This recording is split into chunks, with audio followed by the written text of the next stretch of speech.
Pak Adi Supriyadi. Baik, teman-teman semuanya, Alivia Nandia Putri, itu berdua ya, nggak apa-apa, bagus. Terima kasih, selamat mendengarkan dan kita akan mulai ya.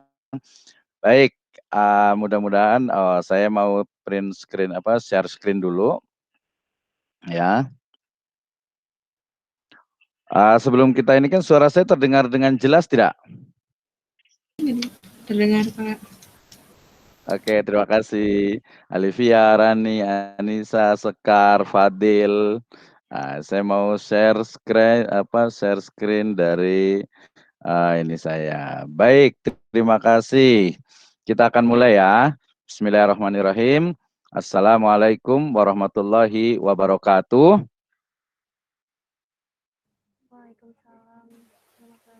Waalaikumsalam warahmatullahi wabarakatuh. Alhamdulillahirrabbilalamin. Wassalatu wassalam ala asrofil anbiya'i wal Muhammadin sallallahu alaihi wasallam wa ala alihi wa ashabihi wa man tabi'ahum wa ba'd. Qala Allah Ta'ala fi kitabihil karim. A'udzu billahi minasyaitonir rajim. Bismillahirrahmanirrahim. Nun wal qalami wa ma yasturun. Wa qala aidan yarfa'illahu alladhina amanu minkum walladhina utul ilma darajat. Wa qala Rasulullah sallallahu alaihi wasallam may yuridil khairan yufaqihu fid din.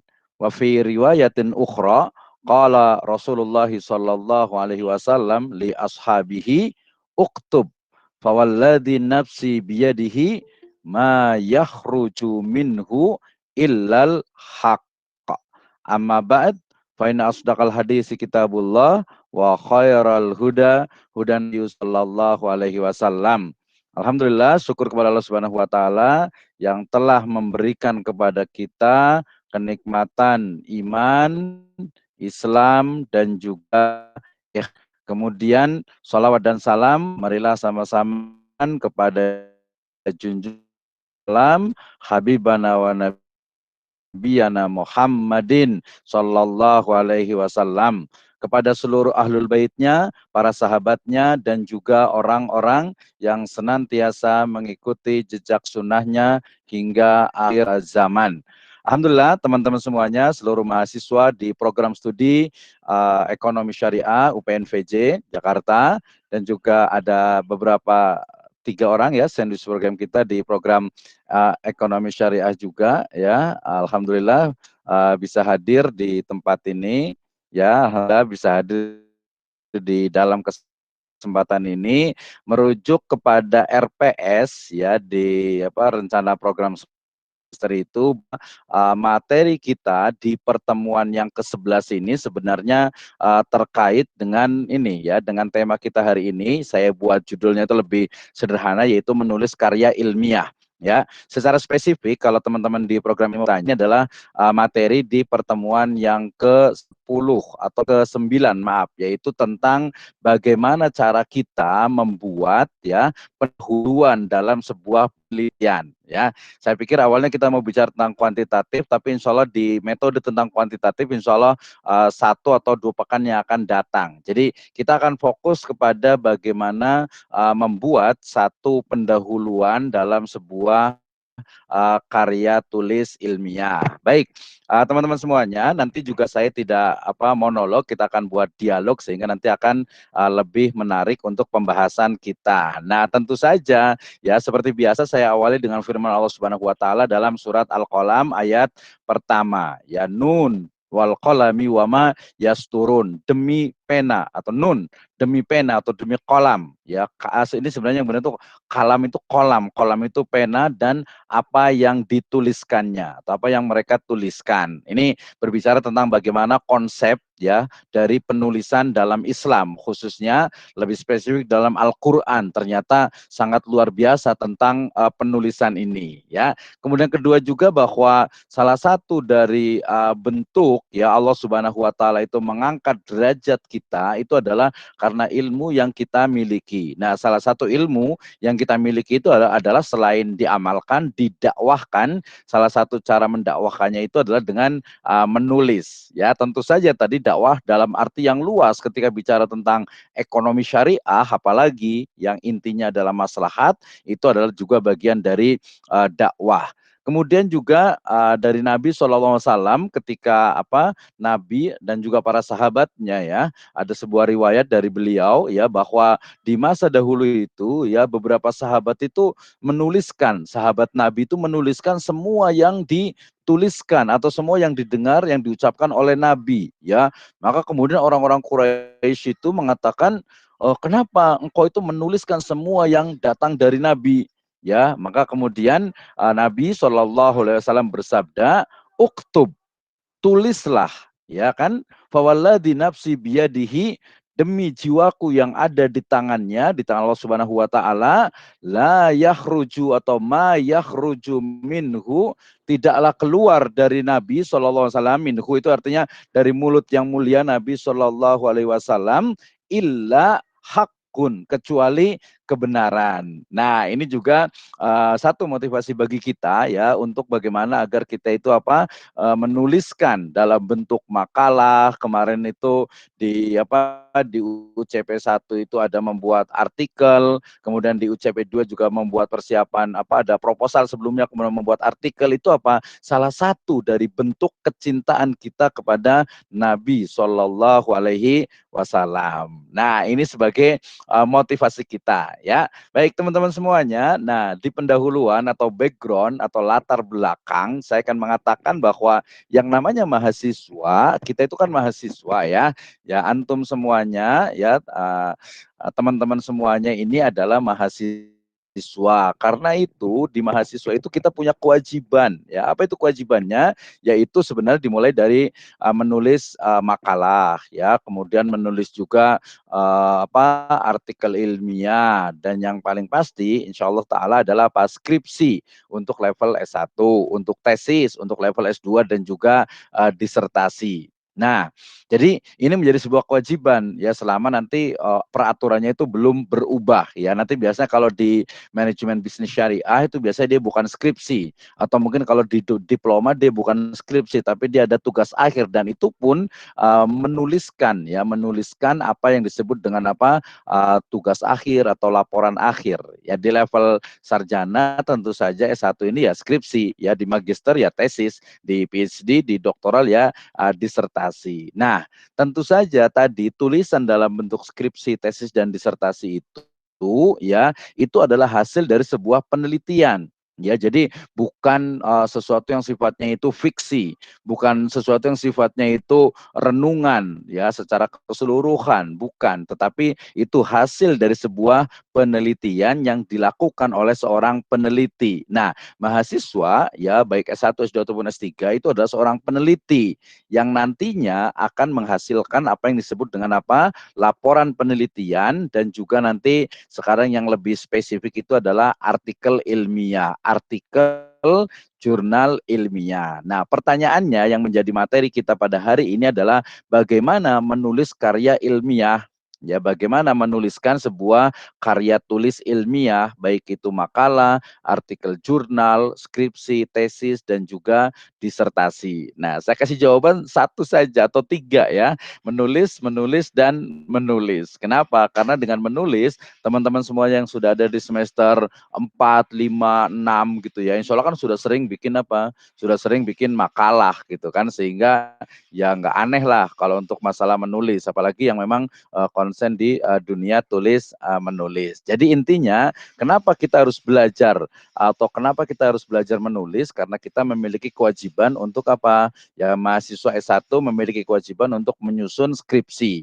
Ya mahasiswa S2 itu tesis. Pertanyaannya lagi, mungkin masih ada yang belum yakin ini ya.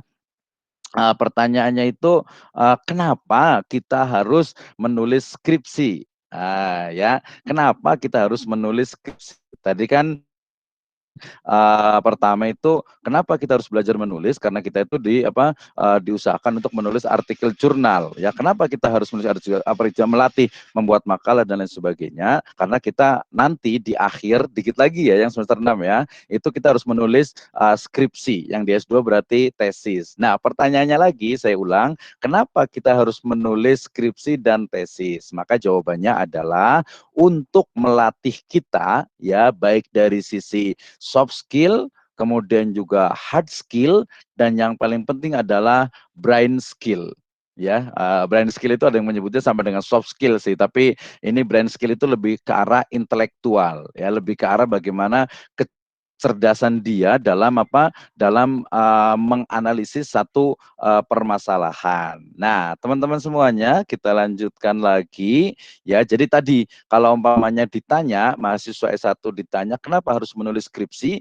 Karena dengan menulis skripsi itu mahasiswa dilatih untuk belajar berpikir secara logis. Logis itu berdasarkan logika ilmiah ya. Jadi bukan sesuatu yang fiksi, bukan sesuatu yang sifatnya itu hanya khayalan, bukan sesuatu yang sifatnya hanya praduga, prediksi, perkiraan, apalagi ramalan gitu ya, tidak seperti itu. Tapi berdasarkan by data, berdasarkan data. Itu tadi logis, sistematis. Berarti mahasiswa juga dilatih untuk bagaimana dia itu bisa menyusun laporan ya penelitiannya dalam skripsi, tesis dan disertasi ataupun jurnal nanti secara sistematis, secara berurutan. Jangan sampai nih mahasiswa ketika baru menulis latar belakang, kebetulan hari ini materi kita adalah tentang menulis latar belakang penulisan skripsi ya. Nah, jangan sampai mahasiswa baru menulis latar belakang di bab 1 pendahuluan, ternyata masalahnya itu udah selesai. Ya, kenapa? Karena di situ sudah ada jawabannya, ada masalahnya, ada jawabannya. Jadi seolah-olah itu sudah selesai. Tidak seperti itu. Kenapa? Karena pendahuluan nanti kita akan bahas secara detail itu hanya mengantarkan pembaca kepada permasalahan yang akan diteliti. Oke, kita akan mulai dari tulisan ilmiah ya. Apa itu tulisan ilmiah? Ini menjawab pertanyaan di pertemuan yang ke-8 ya, pertemuan ke-9 maaf. Di pertemuan yang ke-9 di bagian akhir. Nah, teman-teman semua nanti boleh lihat RPS-nya ya, silakan di-download. Di RPS di pertemuan terakhir itu adalah pertanyaannya itu bagaimana cara menulis ya karya tulis ilmiah atau bagaimana cara menyusun karya tulis ilmiah atau bagaimana cara menulis karya ilmiah. Nah, ini teman-teman semuanya nih ya. Saya buat agak pelan dan berulang agar lebih paham ya. Jadi bagaimana cara menulis karya ilmiah? Maka pertama diawali dengan problem ya, academic problem atau permasalahan akademik. Masih ingat dulu bagaimana ada social problem, ada permasalahan sosial, ada permasalahan akademik. Permasalahan akademik atau academic problem adalah permasalahan yang harus diselesaikan dan hanya bisa diselesaikan dengan pendekatan metode ilmiah ya, dengan scientific approach atau scientific research. Ya, ini namanya academic problem. Nanti kalau yang belum paham boleh bertanya ya. Yang kedua, setelah ada academic problem sudah kita temukan gitu ya. Berikutnya adalah ada kerangka teori ya. Ada thinking framework, ada kerangka teori yang akan kita gunakan ya untuk nanti menganalisis ya dari objek penelitian yang akan kita lakukan. Itu yang kedua. Kemudian yang ketiga, jangan lupa ya, as we know ya, we stand in the shoulder of giant ya. Itu nanti boleh baca di Google Cendekia atau Google Scholar gitu ya. Jadi bahwa kita itu ya berdiri di atas pundak para raksasa. Maksudnya apa? Maksudnya bahwa riset kita itu berada di antara jutaan riset yang lainnya, ya. Jadi kita tuh berdiri di pundaknya raksasa itu ada kepalanya, ada tangannya, ada badannya, ada kakinya gitu. Jadi kita itu hanya bagian, ya, bagian dari sesuatu yang besar. Sehingga kemudian apa? Diperlukan adanya literatur review atau yang disebut dengan kajian pustaka terdahulu. Kajian pustaka terdahulu, ya. Kita sebutnya dengan literatur review. Jadi review membaca kembali, melihat kembali literatur yang sudah ada terkait dengan apa? Dengan penelitian yang akan kita lakukan. Ya, ini tentu saja nanti masing-masing berbeda. Kalau umpamanya level skripsi, ya berarti literatur reviewnya bisa skripsi, ya tesis atau disertasi atau jurnal, ya jurnal nasional terakreditasi masih bisa Sinta 4 atau 3 itu masih bisa, ya. Kalau 2 itu lebih bagus lagi, ya. Kalau yang Scopus ya lebih bagus lagi, tapi masih boleh kalau yang level apa S1, ya sarjana ini untuk literatur reviewnya itu dari skripsi, tesis dan disertasi lebih bagus, atau dari jurnal yang mungkin dia hanya nasional terakreditasi Sinta 4, 3, ya itu masih boleh. Kalau mau lebih 21 sampai ke Scopus dan sebagainya, nah itu akan lebih bagus lagi. Kenapa kita perlu? Karena riset yang sudah kita lakukan bisa jadi sudah dilakukan oleh orang lain, sehingga kita perlu memosisikan, ya, riset kita. Dan yang paling penting saya kasih di sini lingkarannya besar itu adalah riset metodologi atau riset approach, ya. Sebenarnya tadinya saya pikir di setelah setelah UTS ini, setelah UCP 2 ini adalah di kuantitatif, tapi ternyata kita ngikuti RPS, ya ini dulu saja. Jadi di riset metodologi atau metodologi penelitian ini menjadi satu hal yang sangat penting. Kemudian setelah itu dilalui, ada analisisnya, ada pembahasannya, berikutnya adalah nanti di laporan, yaitu ada penulisan berdasarkan pedoman ejaan bahasa Indonesia, ya, pedoman baku bahasa Indonesia, ya, atau yang dulu itu namanya ejaan yang disempurnakan atau EYD. Nah, jangan lupa nanti seluruh dari keseluruhan anatomi dari tulisan ilmiah, anatominya itu berarti dari mulai pendahuluan, kemudian permasalahan, kemudian kerangka teori, kemudian literatur review, ya, kemudian juga riset metodologi, itu harus apa? Harus sistematis, kurang S maaf ya, harus sistematis dan logis. Inilah kemudian yang menjadikan kenapa mahasiswa harus nulis skripsi, ya, atau nulis tesis. Jangan sampai menganggap skripsi atau tesis itu adalah sesuatu yang menjadi beban buat kita. Kalau umpamanya itu menjadi beban, ya sudah, ya, orang bilang itu ke laut aja gitu, ya. Jadi nggak usah, namanya juga kuliah gitu, ya, namanya kuliah ya harus memang melatih, menstimulus kita untuk bagaimana kita bisa mengoptimalkan dari kecerdasan kita, baik kecerdasan intelektual, kecerdasan spiritual, kecerdasan sosial juga gitu, ya, itu harus kita tingkatkan. Oke, itu jawaban dari pertemuan ke-9 di poin yang terakhir. Teman-teman semuanya, kita lanjutkan lagi. Yang berikutnya adalah, ya, ini menjawab pertanyaan yang ada di RPS, yaitu mengapa penelitian ini penting dilakukan.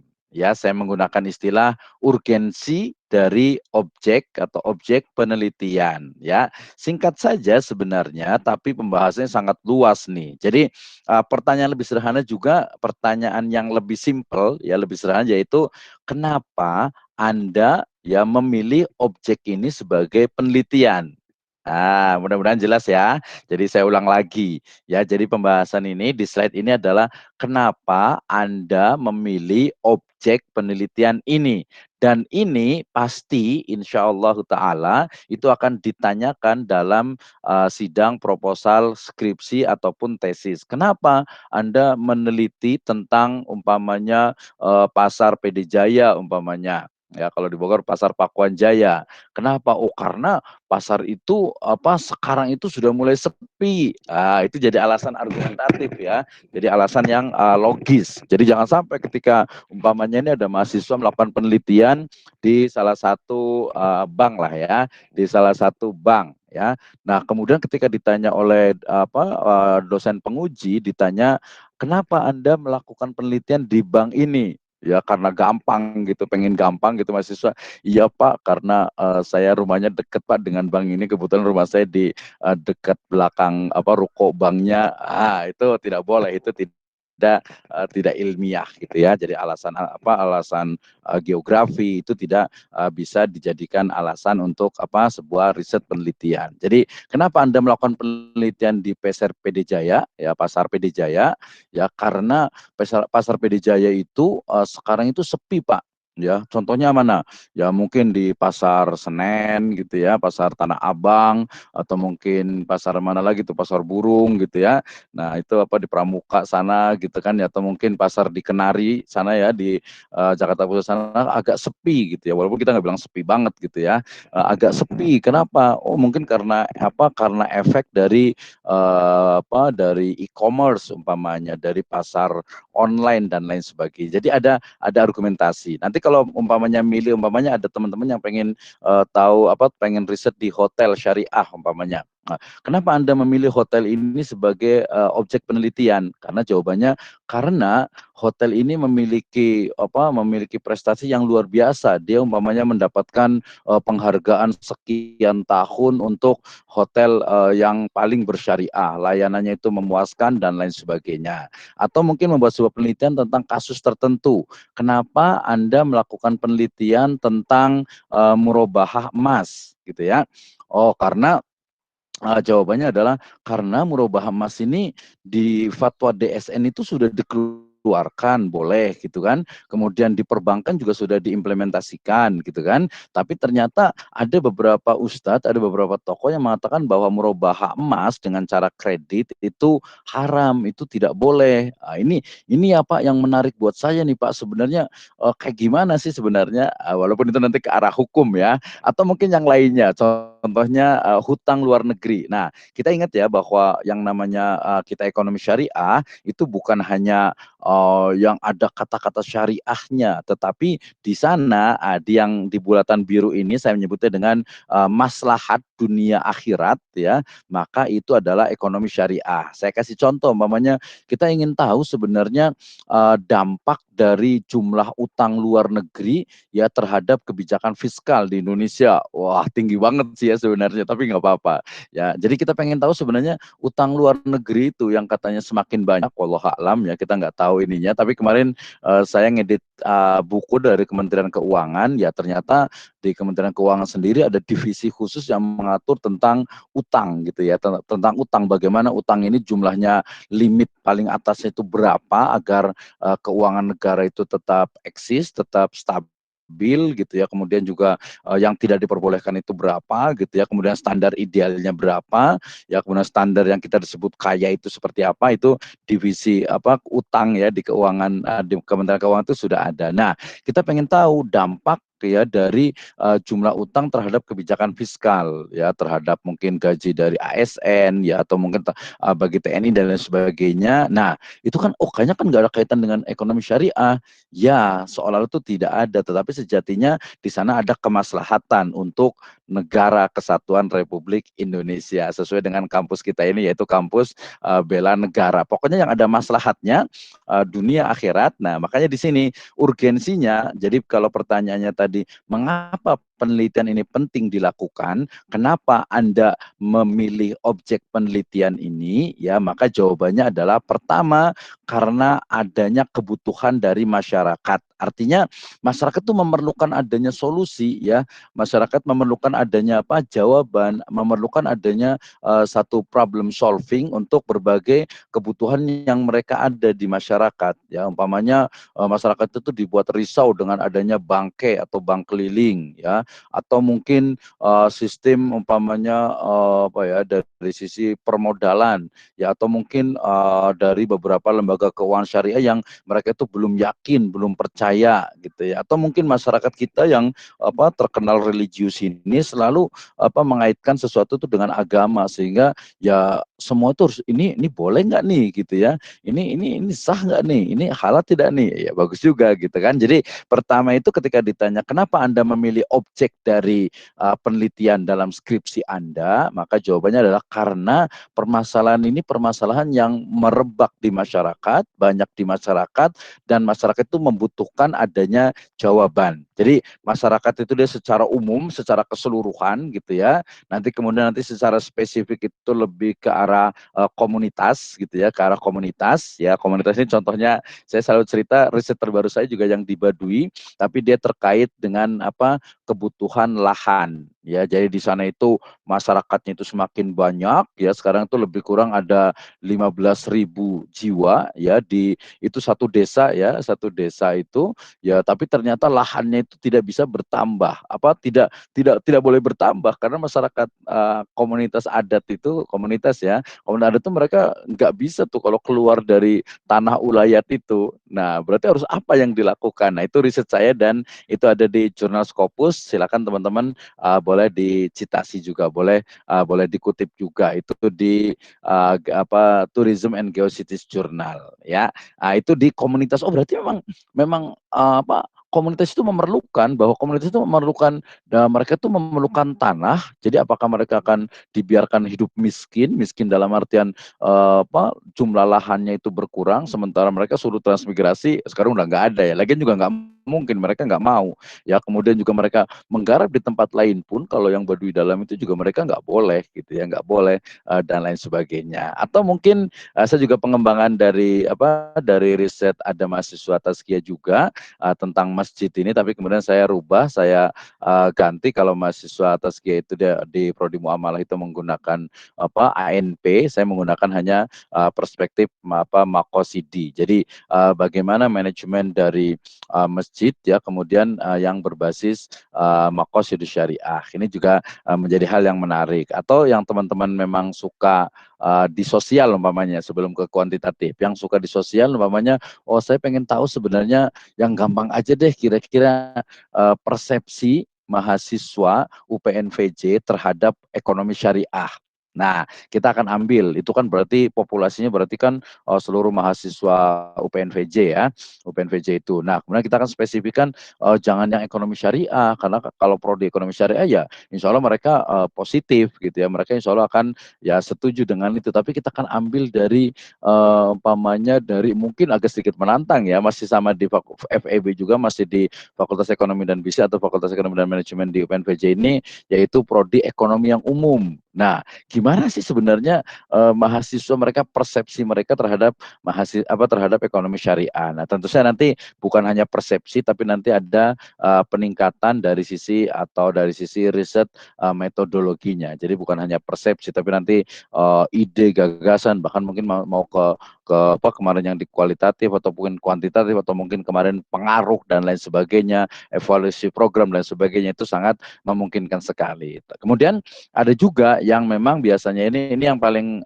yang kemarin saya katakan yang paling rendah dari sisi argumentasinya, yaitu individu, adanya kebutuhan individu gitu ya. Ini sebenarnya masih boleh gitu ya, masih boleh dalam artian itu memang ya individu itu memerlukan adanya jawaban. Seperti kemarin saya merumuskan satu masalah itu apa? Masalah itu adalah sesuatu yang belum kita ketahui gitu ya. Nah, yang belum kita ketahui itu ya masalah, minimal masalah buat kita gitu kan ya. Kemudian masalah buat kita ini apakah juga berlaku untuk orang lain? Ya tinggal dilihat saja apakah dia masuk ke social problem atau masuk ke academic problem. Nah, tujuannya nanti, jadi kenapa Anda memilih objek penelitian ini? Karena adanya kebutuhan masyarakat, karena adanya kebutuhan dari komunitas, karena adanya berbagai permasalahan yang terkait dengan individu. Nah, kemudian dari situ objeknya ya kenapa? Karena di sana itu ada unsur kemaslahatan, karena ketika objek ini dilakukan penelitian, kemudian dia itu dicarikan solusinya, kesimpulannya, maka itu akan mendatangkan kemaslahatan. Ya, kemaslahatan kemarin makna yang paling sederhana itu adalah ada manfaat. Ya, makanya nanti di skripsi itu ada skripsi, ada namanya itu manfaat penelitian Walaupun nanti yang lebih tinggi lagi adalah apa? Adalah signifikansi ya, dari penelitian tersebut. Baik, teman-teman semuanya, kita lanjutkan lagi tadi di kenapa Anda memilih objek penelitian ini. Ya, itu harus diingat-ingat nih. Nah, itu menjadi salah satu pertanyaan dalam sidang posal skripsi. Ya, kadang nanti di tesis juga sama. Nanti kadang juga di ujian skripsinya sendiri itu juga akan ditanya itu juga. Oke, ya. Nah, ini tentu saja nanti apa didukung oleh data. Nanti kita akan bicara tentang datanya.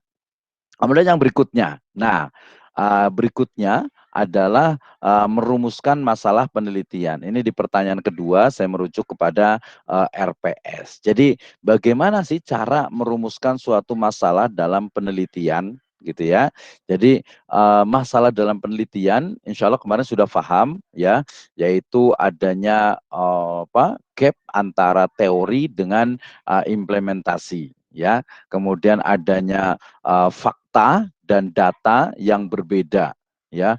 Faktanya A, ternyata sebenarnya datanya itu B ya, karena data ini kan harus dicari gitu ya. Datanya ini harus dicari ya. Jadi merumuskan masalah penelitian dalam bentuk pertanyaan berarti bagaimana cara kita ya merumuskan ya suatu penelitian, suatu masalah dalam penelitian, dan juga nanti lebih spesifik lagi dalam pertanyaan penelitian. Maka saya menuliskan di sini minimal ada 3. Pertama adalah bicara tentang background atau latar belakang. Ya, kemudian yang kedua ada identifikasi masalah, kemudian ada perumusan masalah. Di beberapa kampus itu kadang identifikasi itu ada, terkadang langsung ke perumusan, karena identifikasi itu biasanya dia masuk langsung ke latar belakang. Oke, kita bicara tentang latar belakang dulu. Apa itu latar belakang?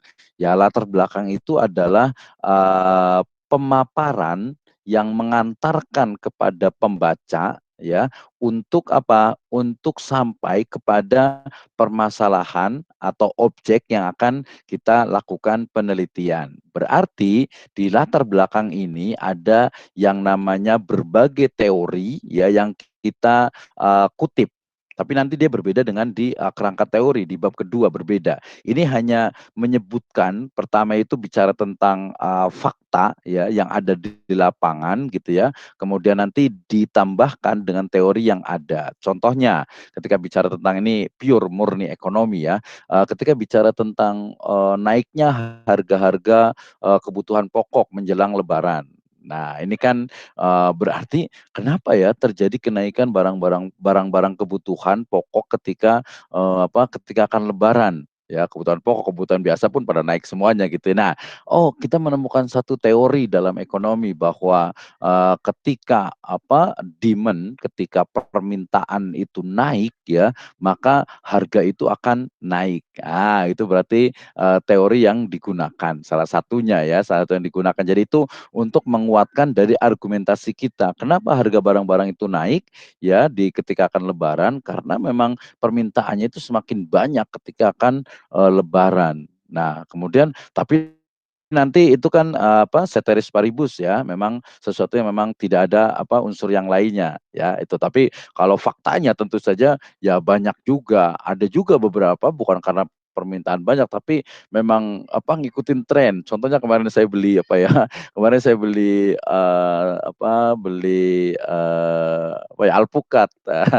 Saya beli alpukat kemarin sama jeruk gitu ya. Nah, ketika saya beli alpukat itu, ketika sebelum Ramadan itu harganya itu 17.000, 18.000, 20.000, ya itu paling mahal ya. Tapi kemarin pas saya beli lagi udah masuk Ramadan, itu harganya itu sudah 30 ya.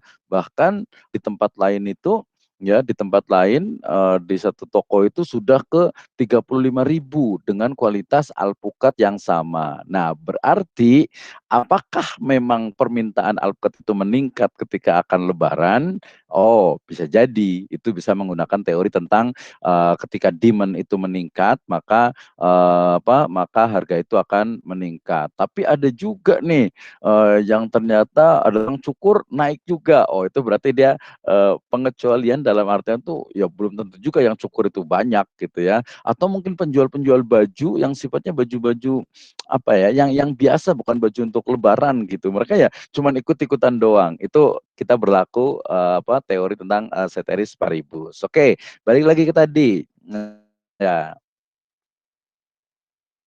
balik lagi ke sini. Jadi di background, di latar belakang itu kita tentang berbagai apa, teori dan juga implementasi yang ternyata berbeda. Itu kan nanti sudah menemukan masalah, tapi belum sampai ke masalah. Masih kita baru memaparkan data-data saja. Yang kemudian juga ada fakta versus apa, fakta versus data. Kadang data itu berbeda dengan fakta, dan ini terjadi gitu ya. Nah, saya juga masih penasaran banget nih dengan apa, dengan korban dari apa, COVID-19 ini ya. Kemarin itu saya lihat sekilas itu sudah 1 juta lebih ya, sudah 1 juta lebih.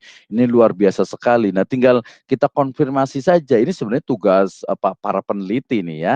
Walaupun kalau yang nggak terlalu ke ekonomi, tapi saya penasaran sebenarnya betul tidak sih apa, data dari jumlah apa yang terkonfirmasi, kemudian yang sembuh, kemudian yang meninggal, atau kita bisa spesifik yang meninggal itu memang betul karena adanya COVID-19 ini ya. Ternyata setelah kita riset, contohnya ini ya, ternyata faktanya oh enggak semuanya. Jadi yang dikonfirmasi positif yang meninggal itu ternyata tidak juga. Kenapa? Karena banyak ya, atau mungkin ada beberapa yang ketika sudah meninggal, orangnya udah meninggal ya, kemudian 2 hari atau 1 hari kemudian hasil labnya keluar ternyata negatif. Oh, berarti meninggalnya bukan karena COVID-nya gitu, tapi karena penyakit yang lainnya. Nah, ini berarti ada fakta dan data yang tidak sinkron, yang tidak sama, yang tidak sama. Nah, ini nanti dalam ilmu sosial juga akan kita temukan juga. Contohnya kenapa umat Islam yang dia itu benar-benar Muslim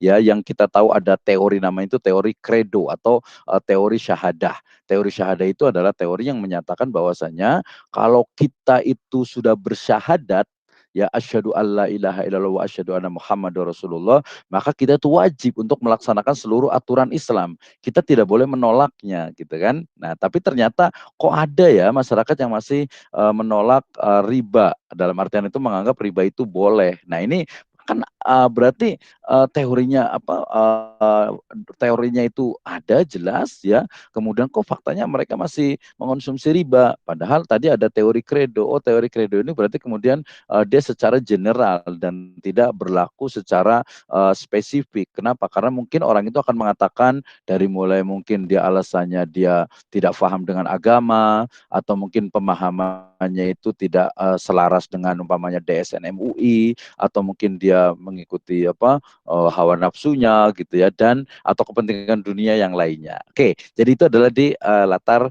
belakang. Nah, latar belakang ini kemudian nanti mengarahkan ya, akan menyampaikan kepada apa? Kepada identifikasi masalah. Biasanya di situ di paragraf itu akan disebutkan, kalau kadang kalau yang apa, penulis biasa itu biasa, atau yang baru-baru itu biasanya apa, biasa, kalau saya kan biasanya berdasarkan pemaparan sebelumnya gitu ya, apa, hadis di atas atau apa, implementasi fakta dan data di atas gitu ya. Jadi saya karena udah terbiasa, jadi jangan menggunakan kata depan di awal paragraf atau awal kalimat, sehingga saya mengatakan di awal ini di identifikasi masalah ya, berdasarkan pemaparan di latar belakang masalah, maka teridentifikasi ya beberapa permasalahan. Jadi di identifikasi masalah ini adalah mengidentifikasi ya berbagai masalah yang ada ya, mengidentifikasi. Jadi mengidentifikasi berarti memeriksa, kemudian menemukan gitu kan, atau bahasa ini adalah menemukanali ya berbagai permasalahan yang ada. Tentu saja identifikasi masalah itu akan sangat banyak sekali gitu ya kan, sangat banyak sekali, bisa 5, bisa 10, bisa lebih dari itu. Makanya kemudian nanti ada perumusan masalah atau pembatasan masalah yang biasanya saya urutkan dari yang paling paling rendah yaitu apa, what gitu ya. Kemudian bisa pakai yang lebih cukup bagus ya S1 bisa menggunakan why atau kenapa ya. Kemudian nanti di level S1 juga bisa, S2 atau S3 bisa menggunakan how, bagaimana ya. Jadi kenapa, mengapa dan bagaimana itu adalah keyword dalam perumusan masalah. Sehingga kalau ditanya bagaimana cara Anda merumuskan permasalahan, maka kita bisa menjawab, saya merumuskan permasalahan dengan memaparkan berbagai latar belakang ya yang ada di suatu masyarakat, di komunitas atau di adanya fakta dan data ya. Kemudian dari situ kemudian saya mengidentifikasi banyaknya permasalahan. Banyaknya permasalahan dalam identifikasi masalah tidak mungkin akan saya selesaikan semuanya, tidak mungkin akan saya teliti, saya riset semuanya, sehingga kemudian saya akan membatasi, ya nanti ada batasan permasalahan, saya akan batasi dan saya akan rumuskan hanya satu, dua, atau tiga permasalahan saja. Ya biasanya kalau kuantitatif kadang bisa jadi akan lebih ya karena pengaruh dari X1, pengaruh dari X2, pengaruh secara bersamaan X1 dan X2 gitu ya, atau mungkin ada intermediarinya gitu ya. Nah itu biasanya lebih dari dua. Tapi kalau untuk yang kualitatif saya sarankan dua itu sudah cukup. Walaupun sebenarnya satu itu juga sudah cukup, tetapi biasanya agak tidak lazim gitu ya, yang nggak biasa. Walaupun nggak masalah juga, karena nanti permasalahan-permasalahan yang sifatnya itu dia mekanisme atau mungkin dia sifatnya itu pemaparan awal itu nggak usah ditanyakan pun akan dijawab juga di baik itu di bab kedua ataupun di bab keempat yang awal. Tapi ya untuk standar dua lah ya, dua pertanyaan. Nah, jadi itu dalam merumuskan masalah. Baik, teman-teman semuanya, kita lanjutkan dari tingkat analisis ya di tingkat analisis. Sebelum dilanjut, seperti biasa saya tanya lagi, suara saya masih dengar dengan baik?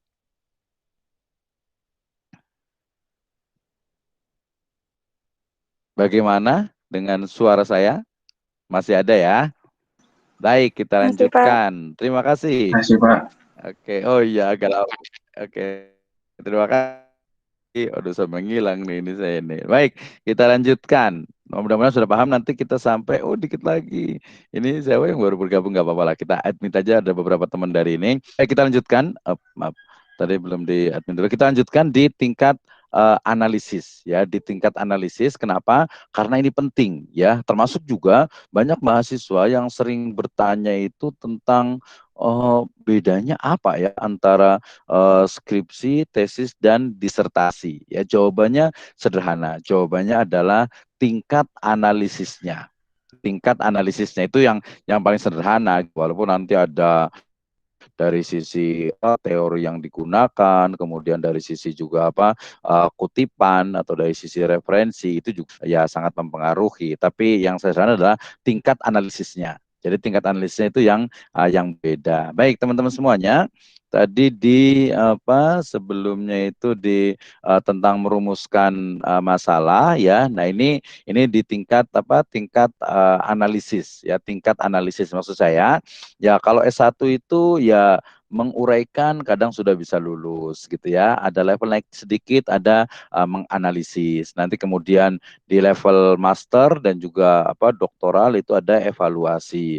Menguraikan itu artinya ya deskripsi. Ya jadi sebenarnya mahasiswa itu kalau sudah masuk S1 ya, kalau sudah mampu untuk mendeskripsikan, menguraikan ya secara benar data-data yang ada itu sebenarnya dianggap sudah lulus ya. Tapi kemudian ya ditambah lagi lah dengan analisis ringan. Kenapa ringan? Karena memang analisis itu tidak sampai mendetail. Nah ini motivasi buat yang teman-teman S1 nih, UPNPJ ini, pokoknya gampang kok bikin skripsi itu, nggak susah, tenang aja gitu ya. Jadi take it easy, santai aja, gampang gitu. Jangan bilang susah gitu. Kalau bilang susah nanti jadi susah. Jadi hanya menguraikan, mendeskripsikan, kemudian analisisnya itu pun ringan. Tapi kalau pengen lebih challenging, lebih menantang, oke, biasanya memang dosen pembimbing itu selalu mengatakan jangan hanya deskripsi, jangan apalagi mengetahui gitu ya, tapi to analyze ya, menganalisis ya, analisisnya lebih mendalam, kemudian nanti mungkin ada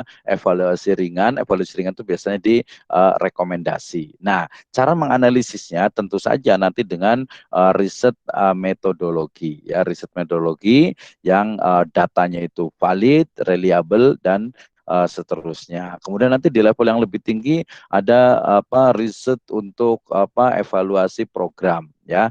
Jadi evaluasi bahkan sampai ke evaluasi kritis dan juga konstruksi dari teori. Ya, konstruksi biasanya itu berawal dari dekonstruksi ya.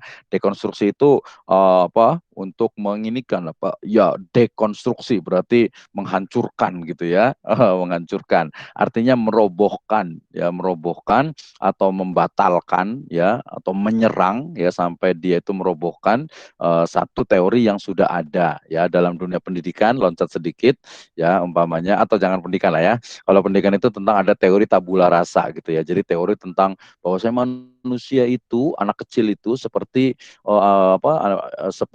seperti kertas putih ya, yang tidak ada coretan. Maka yang nanti akan menuliskannya itu adalah guru atau orang tua, guru dan orang terdekatnya. Tapi ternyata teori tabulasi ini ya sudah out of date, sudah ketinggalan zaman.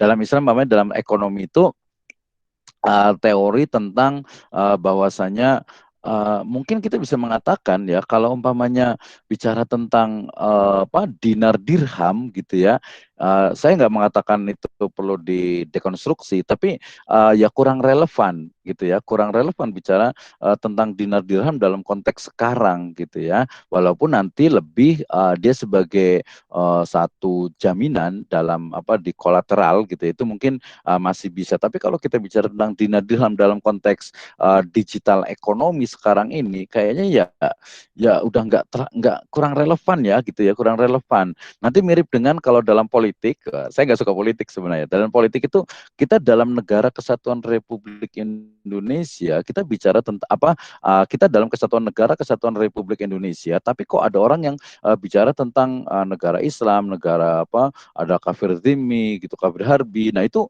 kalau menurut saya sudah tidak relevan, karena kita sudah bicara Darul Ahdi wa Syahadah, yaitu negara kesatuan Republik Indonesia. Tapi itu bagian politik gitu ya. Nah, balik tadi ke dinar dengan dirham, sehingga kemudian nanti di level yang lebih tinggi dievaluasi ya, ternyata ya implementasi dari dinar dirham itu juga ya memang agak berbeda, walaupun ya secara keyakinan, secara teori ya, ini jadi masalah juga nih berarti ya. Secara teori bahwa dinar dirham itu adalah uang atau mata uang ya, alat tukar yang paling ideal dalam Islam. Tetapi implementasinya ternyata di Indonesia ya belum bisa, atau tidak bisa, atau belum bisa, terserah lah gitu. Yang pasti bahkan kita di BI sendiri sudah menyiapkan untuk e-rupiah. Jadi digital money atau mungkin cryptocurrency-nya Indonesia dalam tataran yang ofisial, yang resmi, yaitu rupiah. Nanti ya bukan hanya rupiah uang yang ada di dompet kita kayak ini gitu ya, ini ada 5.000 rupiah, nanti kita udah mungkin anak cucu kita itu sudah nggak tahu lagi rupiah itu ada gambar apa ini gitu ya. Nah, nanti sudah pakai digit semuanya, apalagi dengan digital money itu. Nah, itu berarti ada tingkat analisisnya dalam perumusan masalah. Yang paling standar itu tadi yang tengah, yaitu menganalisis. Menganalisis bagaimana? Ya dengan menggunakan tool dalam research approach didukung oleh teori yang ada. Oke, nah setelah dirumuskan, berikutnya adalah tujuan penelitian. Nah ini sebenarnya paling gampang ya, kalau saya itu ke mahasiswa itu ya, namanya tujuan penelitian itu ya Anda cukup mengcopy dari perumusan masalah atau pertanyaan penelitian, di copy, kemudian dipindahkan, kemudian diganti kata tanya menjadi mendeskripsikan, menguraikan, menganalisis, mengevaluasi atau membuktikan gitu ya. Kemudian tanda tanya di akhir kalimat itu dihapus, udah jadi. Itu namanya tujuan penelitian. Gampang banget, nggak usah mikir-mikir itu ya. Tapi makanya ini yang saya letakkan di pertama.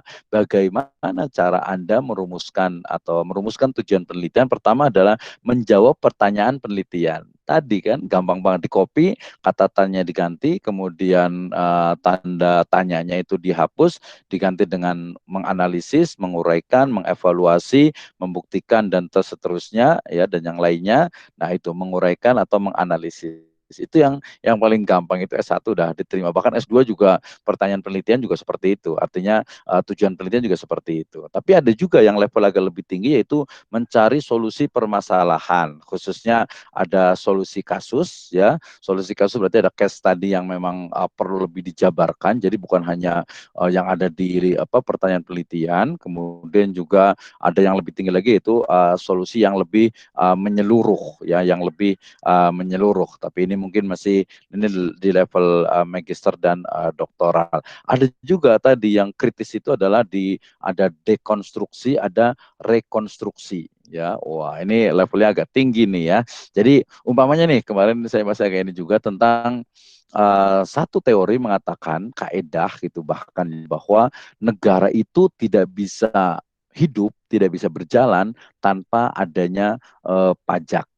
Nah, seorang doktor dia akan mengatakan, ya kandidat doktor promovendus itu dia akan mengatakan, oh tidak, bahwa suatu negara sangat mungkin dia hidup tanpa pajak, ya dalam konteks sekarang ini.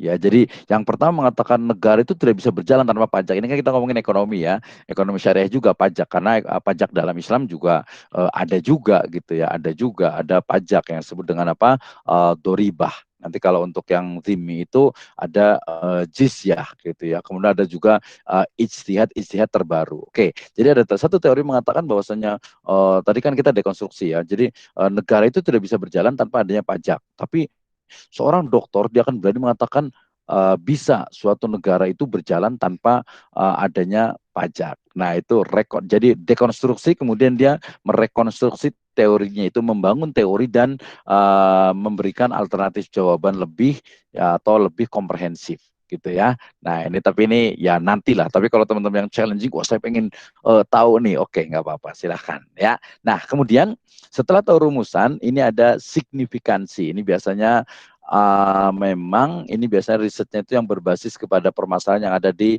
masyarakat. Biasanya kalau deskripsi nggak terlalu banyak gitu ya. Kemudian di tesis pun biasanya juga dia signifikansinya nggak terlalu gitu ya signifikansinya. Tapi kalau mau ditulis boleh juga, karena ini ada di RPS, maka saya juga menyebutkannya. Saya berikan judul dengan kontribusi dan signifikansi penelitian. Jadi apa sih manfaat dari penelitian Anda? Oh, tadi manfaat itu sudah ya. Nah, apa sih signifikansi dari penelitian Anda? Apa impact, wah, bahasa sekarang itu ya.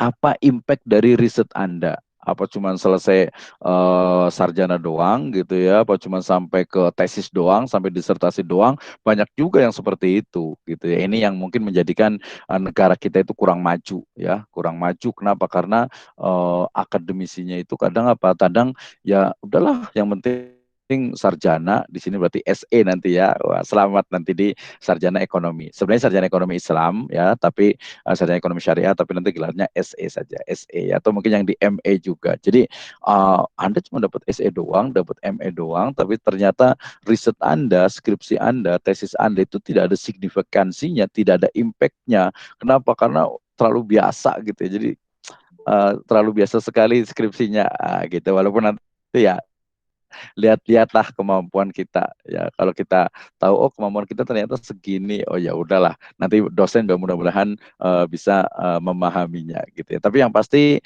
kita buat seoptimal mungkin, kita maksimal dulu berjuang. Setelah mungkin kita hanya sampai di sana, baru kita sampaikan kita kemampuan kita di sini. Oke, ketika bicara tentang kontribusi dan signifikansi penelitian, kita bicara tentang bagaimana signifikansinya. Jadi signifikansi ini ya tadi impact ya, jadi manfaat nyata gitu ya. Kalau tadi tujuannya itu menjawab manfaat nyata. Nah, kemudian oke ya. Nah, di sini sedang azan, kita sambil mendengarkan azan dulu ya. Nanti insya Allah kita akan lanjut lagi ya. Kita sambil azan, jawab azan dulu. Allahu Akbar, Allahu Akbar. Sebentar, saya sambil print screen dulu yang sudah hadir. Allahu Akbar, Allahu Akbar. Saya sambil jawab adzan dulu sebentar. Alhamdulillah. Saya akan print screen untuk yang sudah hadir. Alhamdulillah tadi ada beberapa teman-teman di Magister Ekonomi Syariah ya, walaupun temanya sederhana gitu ya. Asyhadu alla ilaha illallah.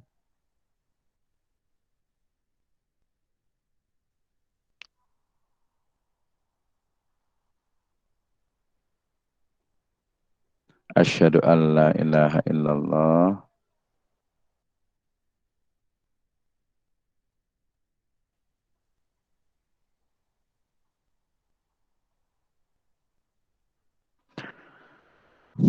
Asyhadu anna Muhammadar Rasulullah.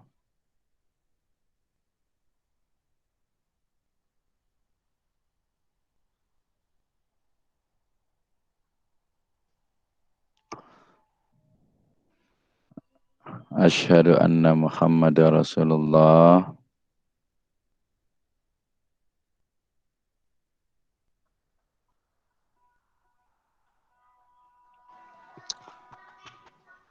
La haula wala quwata illa billah.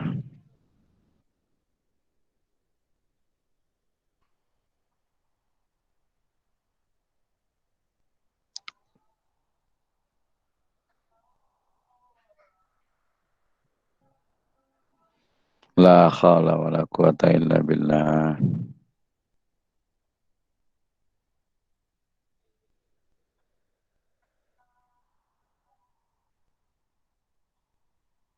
La haula wala quwata illa billah.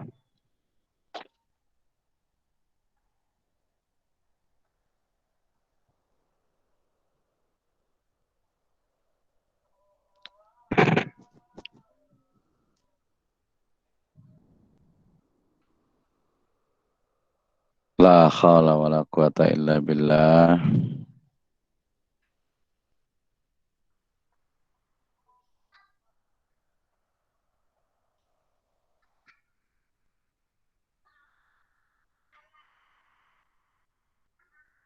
Allahu Akbar, Allahu Akbar.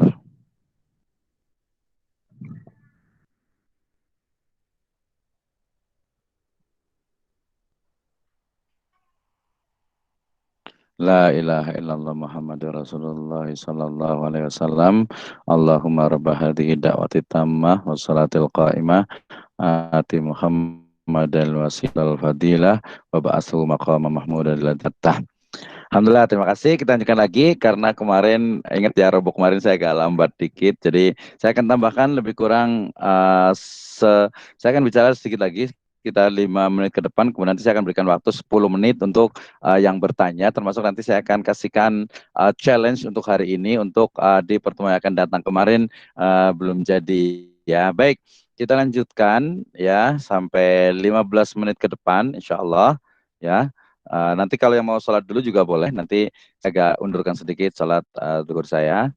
Baik, kita lanjutkan tadi tentang impact atau signifikansi dari penelitian. Ya ini memang kita bicara tentang apa? Tentang sesuatu yang ideal ya. Jadi bahwa penelitian itu ya harus ada impact-nya, harus ada hasilnya, harus ada manfaatnya baik secara individu ya, untuk komunitas ataupun masyarakat ya. Contohnya ketika saya membuat sebuah penelitian tentang umpamanya tentang yang sebelumnya itu di 2019 itu tentang bagaimana ya fasilitas dari nasabah priority di salah satu bank syariah, ya apakah fasilitas itu dia termasuk ke dalam riba atau bukan, ya karena kita merujuk kepada salah satu kaidah kullu qardin jaron naf'an fahuwa riba. Maka kemudian saya melakukan riset di 2 bank ya, di dua bank syariah, satu di Bank Muamalah dan satu di Bank Syariah Mandiri atau sekarang jadi Bank Syariah Indonesia.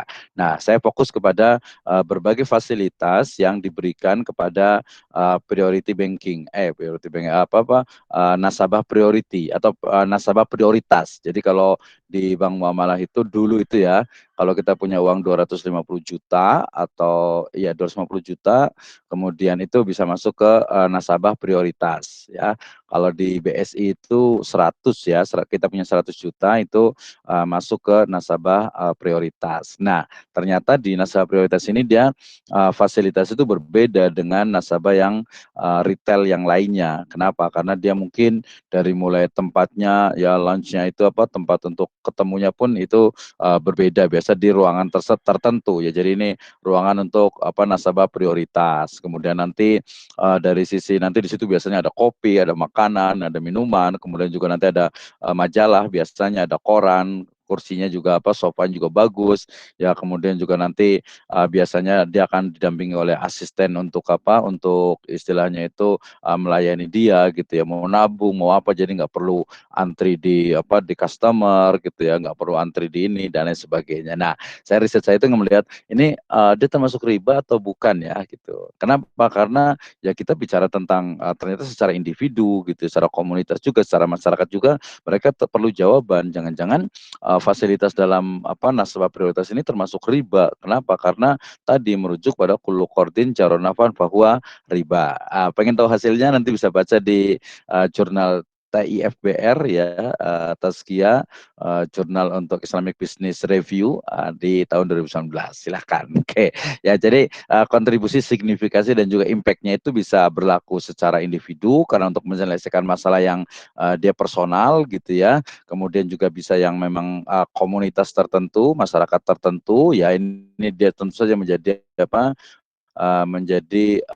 problem solve, menjadi problem solving bagi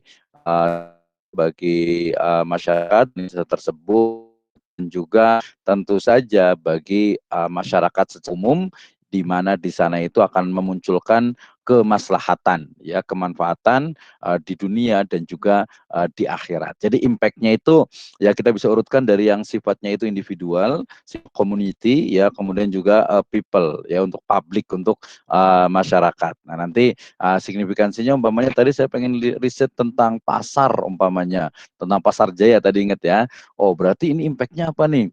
Ya jelas lah nanti untuk merumuskan strategi bagaimana agar para pedagang di pasar-pasar itu agar mereka tuh bisa ya mau tidak mau harus berubah, mau tidak mau mereka harus ke digitalize gitu ya. Nah, itu kalau di pasar. Kemudian saya ingin riset tadi umpamanya tentang tentang pasar dari saham syariah umpamanya gitu ya. Saham syariah, ketika riset saya menunjukkan bahwa oh ternyata saham syariah ini sudah bagus nih, khususnya yang ada di Jakarta Islamic Index gitu kan. Saya sebutkan produk nggak apa-apa lah nih, ini mimbar akademik gitu ya, di Jakarta Islamic Index. Oh ternyata dia lebih syar'i nih gitu ya. Oh berarti ini kan akan memunculkan, akan memicu beberapa atau masyarakat itu untuk dia bisa lebih memahami, oh ternyata saham syariah itu dia sekarang itu lebih syar'i loh, lebih bagus lagi, dan seterusnya. Oke, baik teman-teman.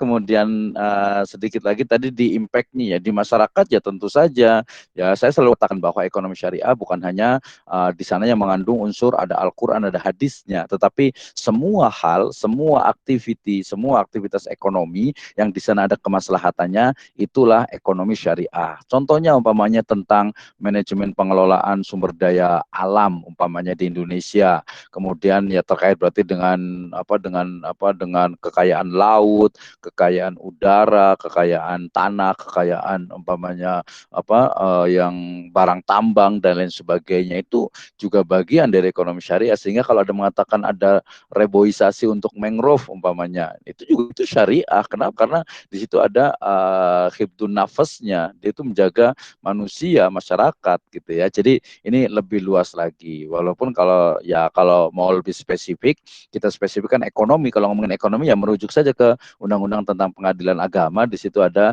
definisi dari ekonomi, ruang lingkupnya, lembaga keuangan syariah, kemudian juga industri keuangan non-bank, kemudian juga aktivitas yang ada di masyarakat. Mungkin nanti dari perspektif muamalah yang klasiknya, kemudian juga ekonomi kontemporer, sekarang sudah digital ekonomi atau disebut dengan cyber ekonomi. Nah, itu secara lebih spesifiknya. Nanti kalau di S1 biasa ya udahlah yang itu aja lah, yang bahwa laut, udara, kemudian tambang dan lain sebagainya itu tidak usah, tidak apa. Tapi saya sampaikan itu juga bagian dari ekonomi syariah. Nah, kemudian yang terakhir, maaf, maaf, maaf, maaf, ada kesalahan dikit nih. Nah, kemudian teman-teman semuanya, tadi setelah kita bicara tentang signifikansi, ya pertanyaan atau pembahasan terakhir kita adalah terkait dengan bagaimana sebenarnya ya penelitian ini ya dalam menuliskannya itu seperti apa. Setelah kita tahu latar belakang ya memulai sebuah tulisan, kemudian juga merumuskan masalahnya, kemudian merumuskan tujuan penelitiannya, kemudian signifikansi dari penelitian itu sendiri, impact dari riset itu sendiri. Nah, apa nih berikutnya? Oke, kita ini kan dulu sebentar. Ini ya, kita yang terakhir sekali materi saya itu adalah dari dalam menyusun sebuah karya tulis ilmiah. Nah, ini sebenarnya sudah ada nih di video saya sebelumnya ya terkait dengan bagaimana metode penelitian kemudian diimplementasikan dalam sebuah laporan ilmiah atau karya tulis ilmiah. Baik, sudah di handphone saya sudah jam 12:03, tapi sesuai dengan janji saya akan memberikan kesempatan untuk bertanya langsung kepada seluruh mahasiswa ya, baik yang di S1 dulu, terlebih dahulu nanti baru yang teman-teman yang ada sandwich programnya ini yang mengikuti juga hari ini. Dan ini kita rekam, insya Allah nanti bisa disaksikan, bisa dilihat di YouTube saya, di saluran saya. Silakan saya memberikan kesempatan dulu untuk yang bertanya dari mahasiswa program studi Ekonomi Syariah UPNVJ Jakarta. Saya silahkan, mau pakai chat room boleh, mau pakai tulisan boleh, atau mau langsung juga boleh, biar lebih jelas terkait dengan materi kita hari ini. Silahkan.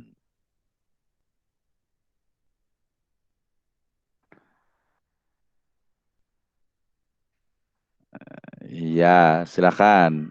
Biasanya agak-agak malu nih kalau untuk bertanya nih. Ada yang mau bertanya terkait dengan dengan materi kita hari ini? Kadang saya menyampaikan, tapi kadang suka ini biasanya itu kurang lama kasih kesempatannya karena ada jeda ya antara omongan saya dengan yang sampai ke mahasiswa semuanya.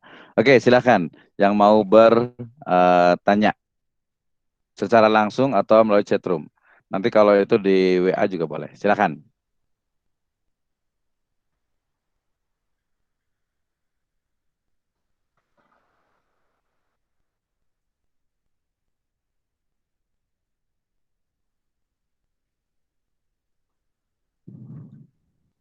Eh, belum ada kayaknya ya. Kalau tidak ada, kita alihkan ke, kalau tidak ada yang bertanya, saya mau alihkan ke yang mungkin yang dari Magister Ekonomi Syariah.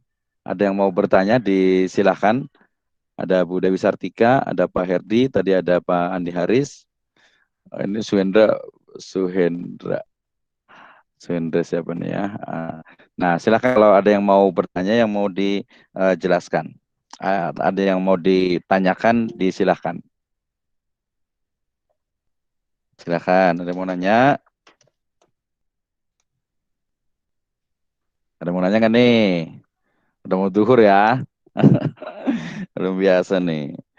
Oke, nanti saya ada buku yang di penelitian riset R&D, Research and Development, ya. Kemudian yang kemarin kita sudah bahas yang di itu dia ada di fenomenologi.